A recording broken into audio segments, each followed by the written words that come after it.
కమ్మేసిన wild fire ఇప్పుడు మరింత ప్రమాదకరంగా కదులుతోంది. ఇప్పటికే దేశంలోని 45,000 హెక్టార్ల అడవిని దహించిన ఈ కారు చిచ్చు అణుకేంద్రాల దిశగా పయనిస్తోంది. ఇందుకు సంబంధించిన శాటిలైట్ పిక్చర్స్ తీవ్ర ఆందోళన కలిగించేస్తున్నాయి. దీంతో ఈ కారు చిచ్చుకు ఆర్పేందుకు ఫ్రాన్స్ ప్రభుత్వం భారీ సంఖ్యలో డిజాస్టర్ రెస్పాన్స్ టీమ్స్ని రంగంలోకి దింపింది. ఈ ప్రయత్నాలు కాస్త ఫలితం ఇచ్చినా ముప్పు మాత్రం ఇంకా పూర్తిగా తొలగిపోలేదంటున్నారు. ప్రమాదం అంచున ఫ్రాన్స్, అణు కేంద్రాల దిశగా కార్ చిచ్చు, బెంబేలెత్తుతోన్న జనం, రాకెట్ జెట్ల తయారీ సెంటర్ల వైపు మంటలు, న్యూక్లియర్ పవర్ సెంటర్లు అక్కడే.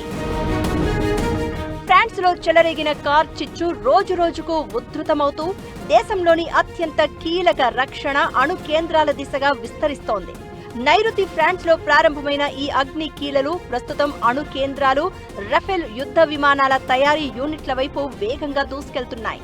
ఉపగ్రహ చిత్రాల ప్రకారం ఈ మంటలు ఫ్రాన్స్ అణ్వాయుధ వ్యవస్థకు చెందిన క్షిపణి కేంద్రాలు, కీలక రక్షణ, ఏరోస్పేస్ సౌకర్యాలకు సుమారు 12 కిలోమీటర్ల దూరంలోకి చేరుకున్నాయి.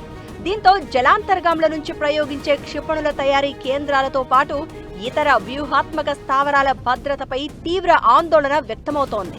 మంటలను అదుపులోకి తీసుకురావడానికి ఫ్రాన్స్ ప్రభుత్వం భారీ స్థాయిలో సహాయక చర్యలు చేపట్టింది. నెల రోజుల క్రితం ప్రారంభమైన ఈ కార్ చిచ్చు దావానలంగా మారి అడవులను ఆహుతి చేసింది.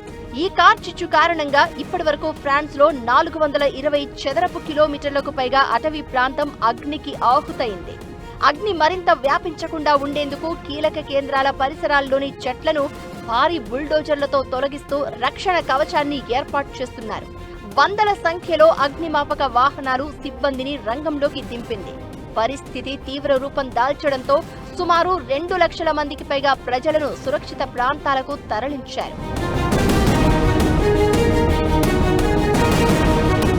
ఈ వైల్డ్ ఫైర్ తో ఆస్తి నష్టం కూడా వేల కోట్లలో ఉంది. అయితే ప్రస్తుతం కొనసాగుతున్న వాతావరణ పరిస్థితుల దృష్ట్యా ఈ అడవి మంటలు నవంబరు తొలి వారం వరకు కొనసాగే అవకాశం ఉందని యూరోపియన్ యూనియన్ అధికారులు చెప్పడం గమనార్హం. అయితే మరోవైపు కొంత భాగం మంటలు అదుపులోకి వచ్చాయని ప్రకటనలు రావడంతో 84,000 మంది తమ ఇళ్లబాట పట్టినట్లు తెలుస్తోంది.